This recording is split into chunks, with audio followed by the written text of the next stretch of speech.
Alright, what's up everybody? I guess I'm going to do a quick unboxing and then tell a stupid story about this, because there's quite a story to tell about this.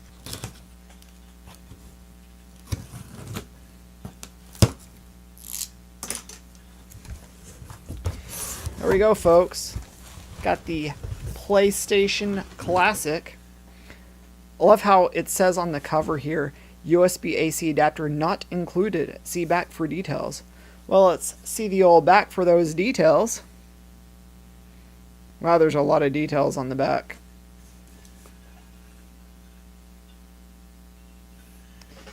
A lot of details. But anyway, so yeah, here's the box. We got the front, we got the top, the bottom, got the side. Had the other side, but I guess I can't show you that because that has my actual serial number on it. So yeah, that's fun. But anyway, so yeah, let's go ahead and open this up and see what it looks like and everything about that. Now, as an aside, I completely, like me personally, I completely slept on the 5th generation of consoles. I just, I kind of fell out of gaming at that point. I was much more into music, and so that's where all of my money and enjoyment and everything went to, was music. So I don't have much direct nostalgia for the original PlayStation or the Saturn or the 64.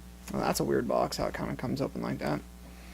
So I thought that it'd be kind of interesting to get this as kind of my way to, you know, get in on the thing. This is kind of reminiscent to the PlayStation 4. Did Sony do this with the original PlayStation? The box inside of the box thing? I don't know.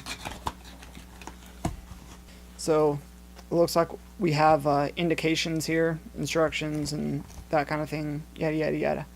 Oh, it's going back in. Well, there we go.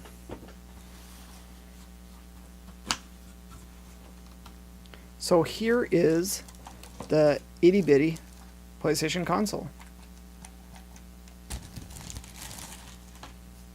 Actually has sponges on the bottom. That's interesting. Feels really good, really solid. Can this open? No, I don't think it can. Interesting. But yeah, it feels really good and solid in the hand.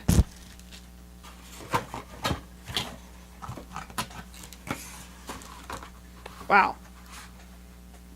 Okay, here we got the HDMI cable, which I won't be using. Here we have the power cable, which I won't be using. And so here's one of the controllers. So, got the controller. It feels solid, but at the same time, it doesn't feel quite like the DualShock 1. I can't even tell you the last time I played a straight analog PlayStation controller. It's had to have been, gosh, 10 years? If that, probably more. I don't know. But it's interesting. It's USB, straight USB. Oh, that's interesting. So the plug-in is the memory card. So, interesting, interesting. When I was a kid, I did end up renting a PlayStation from Blockbuster. So I rented a PlayStation. Along with it, I rented Destruction Derby. I rented Tekken 1. And there was one other game. It had to have been right around launch. I'm trying to think of what the other game was. Maybe it was Battle Arena Toshinden, possibly.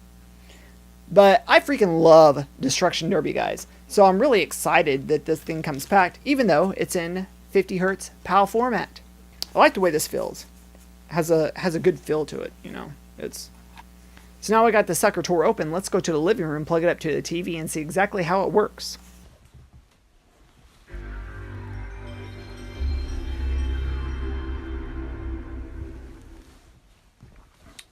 So we have the camera recording at 1080p 60. Television is also on 60 hertz. Of course, the footage is at 720p, but it's upscaled to 1080 on the monitor. So I'm going to go ahead and jump into Destruction Derby, since I know that game very well.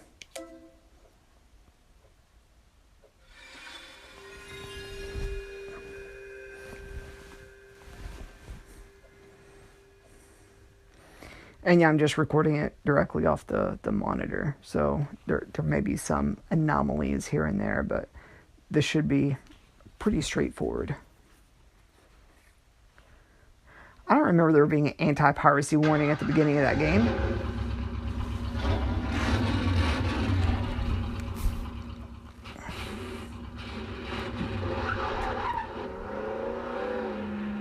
Well, so far the audio is okay.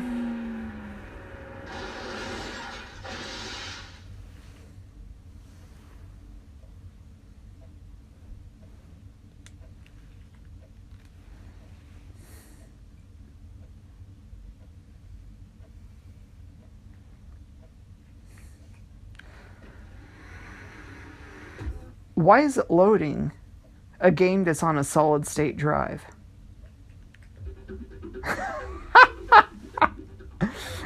It's a straight up ROM of the game, so it's showing the option to hook up both PlayStations together, even though that option is clearly not available. Yeah, you can notice it's definitely slow when it's doing those passes, because that should be much quicker. Let's just go Destruction Derby Championship. The song is, or the music is optimized for the 50 hertz mode though. Because I have the soundtrack on my iPod, I listen to it quite frequently, and this is straight on. We'll go ahead and go. That is really slow animation though.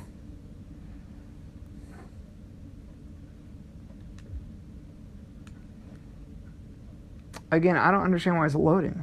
Doesn't make any sense.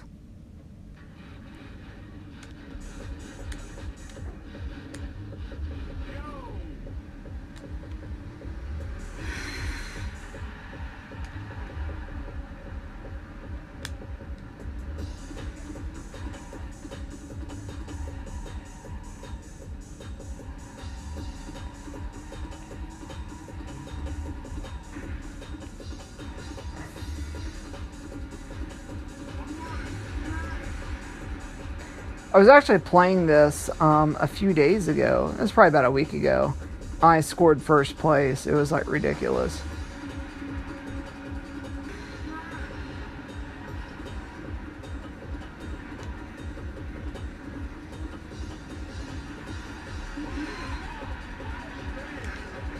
Okay. Doing too much damage.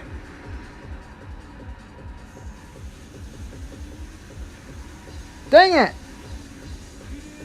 That was almost a perfect hit. Honestly, to be quite honest, I'm not seeing so much of a problem with the 50 hertz mode on here. No, crap. No, dadgummit, no. Yeah. The announcer for Destruction Derby to me was always very close to Tim from NBA Jam. I do notice when doing this that the background is really trying to keep up. So it could be some of the 50 hertz nonsense.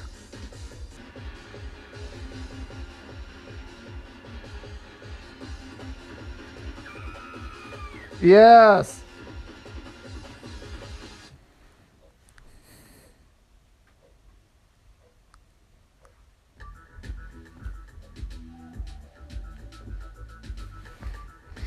Well, I was second place. I had 74 points. He had 86 points. I guess he killed maybe one or two more people than I did, but whatever. Okay. So, there we go. Yeah, we'll go ahead and do a save. Okay, I will admit, that was pretty nostalgic to play some Destruction Derby. Well, we'll go ahead and fire up something else.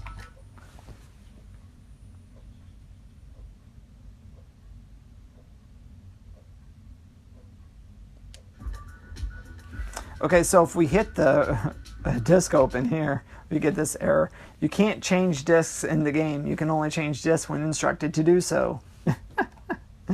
Okay. So I hit reset. Takes me back.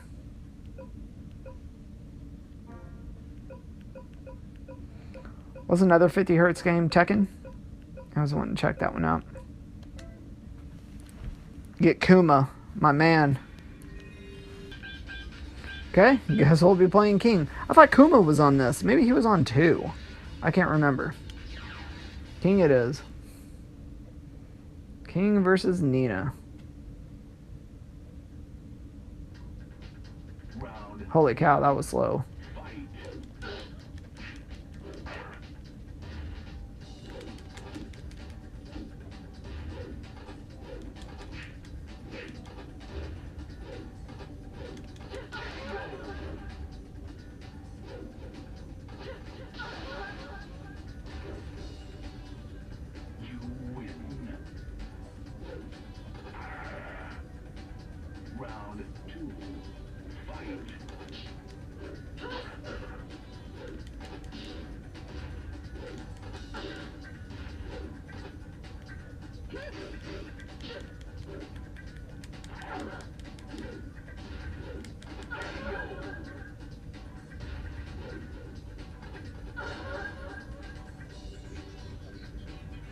I don't know. I'm not really sure. Yeah, I just can't determine if this is just ridiculously slow or if it's always been this slow. Cool borders.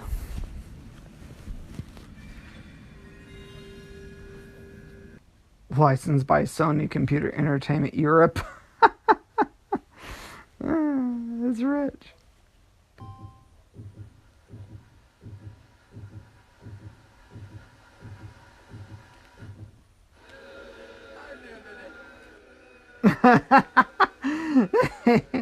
Zero points all around.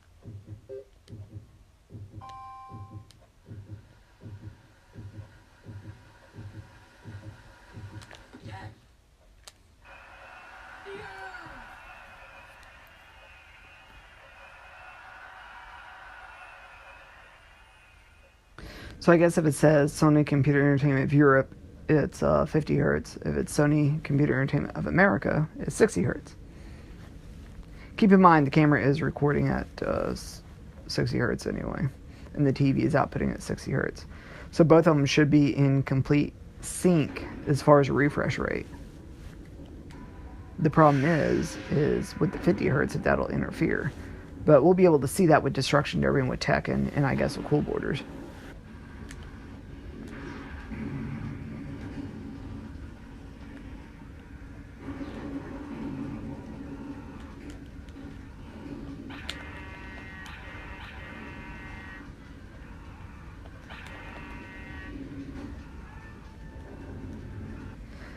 Twisted Metal is okay, but honestly, I just would much rather kind of just rock out to Destruction Derby, you know? It was just more straightforward.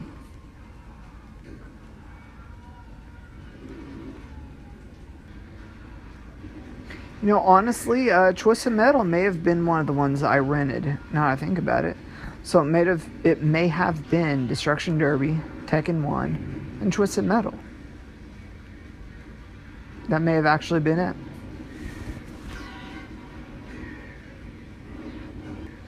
Because I kind of remember playing this.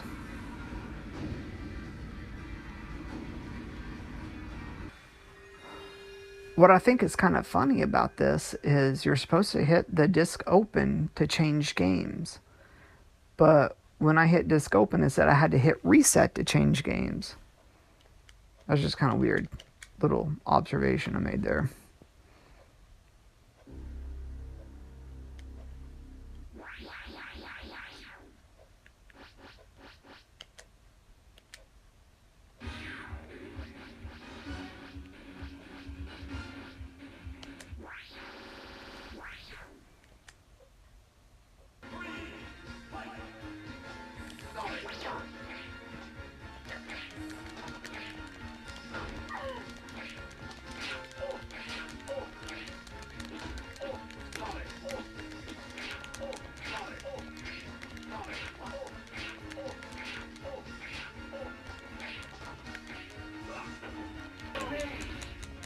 It's anybody's. It's anybody's fight. Boom. Got him. Wow. I don't understand this. The whole point of the disc change button is to change the disc. Okay, so there's a PlayStation Classic, as you saw on the TV. So to tell the story that I was going to tell, so I go and I place the order, and I place it on Best Buy because Amazon kept on dropping them at like weird times when I wasn't available, so I had to order it on Best Buy. So I placed the order on Best Buy, and I go to I got an email, I guess, I got an email a couple weeks ago, and it's like, due to shipping demand, blah, blah, blah, we won't be actually shipping this out until the 3rd, and you won't be receiving it until the 5th. If you would like to receive it on the 3rd, you can make arrangements, and we will, I think they... And it said if you'd like to receive it on the 3rd, you can set it up to pick up in store. So they would have inventory at the store that you could pick up directly. I was like, man, I don't feel like going all over freaking Best Buy. Screw that. They can just deliver it on my porch 2 days late. I don't care. Then Friday night, I got an email that said, it's getting ready for shipment. I was like, oh, well, that's interesting. They said they weren't even going to ship it till Monday, and it's Friday night, and they were saying getting ready for shipment. And then Saturday morning, right past midnight, I think it was probably like 1 in the morning, I got another email. It's like, a label has been printed. And so I looked, and it said my old address, the old apartment I used to live at. So I was like, son of a gun, how did I screw that up? So apparently with my Best Buy account, I have both of my addresses, and I just forgot to remove the previous residence. And I guess when I went through, I was ordering this in a hurry, anticipating it was going to sell out. So I just went boom, boom, boom, boom, boom, boom, check out. And I wasn't really looking at what I was doing. And I didn't really check the order after that to see what the details were. So yeah, so apparently it was set to deliver at the old apartment. So I was like, well, they said I'm not going to get it until, by this point it was Sunday. And I called customer service, and customer service wasn't open on Sunday for UPS. So I was like, well, whatever. It says it's not going to be delivered until Wednesday, is what they told me. So I was like, on Monday, I'll call UPS, see if they can either reroute it or have it delivered to a UPS center or something to that effect. Sunday night, I get another email, and it says, it's been shipped. Expect delivery tomorrow. I was like, what the heck? So I looked. Apparently, I wasn't aware of this, but apparently it was shipped out directly from either a Best Buy or a Best Buy sorting facility that's in Oklahoma City. On the highway, Oklahoma City is about 90 minutes from me. So I was like, shoot. It says it's going to get here tomorrow. They were closed today. I can't get a hold of anybody. I'm screwed. So I'm sitting here doing some video work. I was actually working last night on a Sega CD A to Z episode. I wasn't able to finish it. So at any rate, I was working on that, and at about 3 in the morning, I got an email saying that it's been received in Tulsa and it was being processed. So I was like, well, shoot, I'll just go up to the UPS center, show my ID and show my tracking number, everything matches, and just see if I can pick it up directly from the UPS center at 3 in the morning. So I get in the car and I drive up there, and the whole place is gated off, so I couldn't actually talk to an employee. I went to the security hut thing. I talked to a security officer there, and he was like, sorry, can't do anything about that. I can't actually let you into, the shop. So I had to leave with my tail between my legs and get back in the car. He told me to call the 24-hour number, so I asked him about that, so he gave me that. So I called the 24-hour number, and I talked to a agent, and she said if I set up a My UPS account with that address and email address and all that other stuff, that I should be able to have that set up to where I can put in some notes. So I got that. She helped me get that set up on her end. So when I got home, I just registered a password. I signed in, and I just left a note. Please leave at the office of the apartment. Because I'm thinking if they knock on a door and I don't know who lives there, what if it's like, some 19-year-old pothead or something? He's going to just say, thanks, guy, and take the package, and I'll never see a PlayStation Classic again. So I put a note to just leave it at the office. So I woke up today, and at about 1:30, at about 1:30, I got a text message, and UPS said it was delivered. So I jumped in the car and drove over to the apartment complex. I pick up the package from the office, and while I was pulling out, I was thinking, well, maybe I should go up to where my old apartment was and make sure UPS didn't leave a note, because I would hate for the tenants there to come home from work and see a note on there and go up to the office, and the office is like, yeah, there was a package for your apartment. We gave it to this guy with a backwards ball cap. And so I feared that wouldn't go over right. So I went over there. I looked, and there was nothing on the door. So I guess they just took my note as authorization. I knew they were delivering, and left it at that. Well, on my way down, I get in the car. As I'm walking up to the car, I see this SUV coming. And I get in the car, and he just parks, perpendicular to me, right behind me. And so I turn on the car. I'm looking in the rearview mirror, and then I see him, go on behind me. And so I'm backing out to leave. As I'm backing out, I can see he's doing a U-turn, like down there, doing a U-turn, so he can come back, and then he starts following me. So he follows me until I get out of the complex, and then he follows me down. There's a street that gets to a major city street. So I pull up to the major city street. Traffic is always horrible on this street. You just gotta basically time the cars coming and just gun it between cars, because that's really the only way you can get out. There's no light. It's down a hill. So I'm sitting there waiting, and I see a gap, so I just hit the gas and I just floored the sucker through. Dude behind me hits the gas and floors the sucker through too, almost getting T-boned in the midst of that. And so I'm like, well, that's kind of weird. Immediately, I think that's kind of weird. First of all, we had this guy who stares at me in the parking lot, does a Yui, and now he's coming up behind me, and he guns it through traffic, almost getting T-boned, so he can follow me. So we're going up the road, and now he's following me. I'm changing lanes, he's following me. I'm changing lanes, he's following me. I got on the highway, he's following me. I got on another highway, he's still following me. I exit off the highway to go downtown, he's still following me. I drove with this guy on my tail for dang near probably 15 miles maybe, 15, 20 miles maybe. And because I was all the way on the south side, and I had to go downtown for work. So I pull up to work, and luckily work has a gated parking lot. So I pull up and I hit my badge on the gate, and it opens up. He's still behind me. At that point, he kind of pulls on past me, and he parallel parks at a business across the street. And he just sits there. So I parked the car, and he's still sitting there. So this time I get out of the car, and I'm just kind of looking at him across the parking lot, through the fence. I'm just kind of looking at him, and he's just sitting there looking at me. It was the weirdest thing I'd ever seen.